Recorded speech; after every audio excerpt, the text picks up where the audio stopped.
Desde el monte sagrado emana la luz, no en sombras ocultas, sino en rectitud. Buscamos su senda en el libro sagrado, el rito en la acción por su ley y mandado. Sin nubes extrañas, con mente despierta, hallamos en Sion la verdad siempre abierta. Canta Hashem, que en Sion ha morado, en su ciudad santa su nombre es alzado. No hay otro Dios, ni en el cielo ni en la tierra, suya es la victoria en la paz y en la guerra.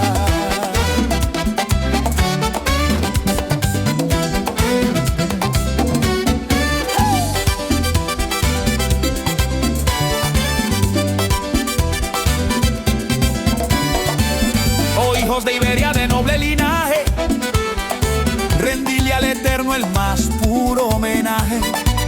No por secretos que el sabio no entiende, sino por la chispa que la Torah enciende. Justicia y derecho son su fundamento, cumplir sus preceptos con entendimiento. Canta Hashem, que en Sion ha morado, en su ciudad santa su nombre es alzado. No hay otro Dios, ni en el cielo ni en la tierra, suya es la victoria en la paz y en la guerra.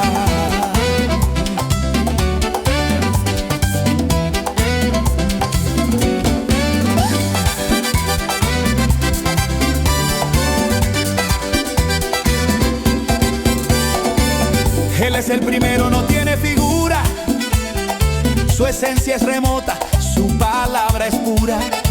En el templo de Sion su gloria se asienta, el alma que fiel su presencia presiente.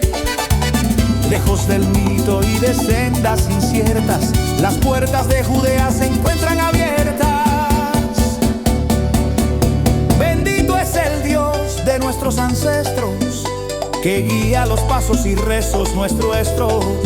De la antigua sefarada al muro bendito, proclamamos que uno es el Dios infinito.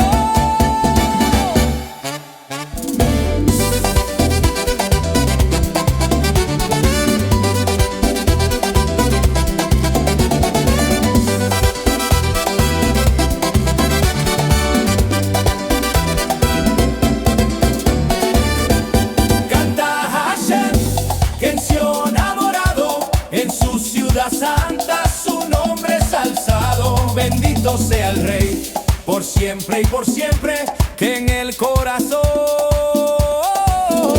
del justo se siente.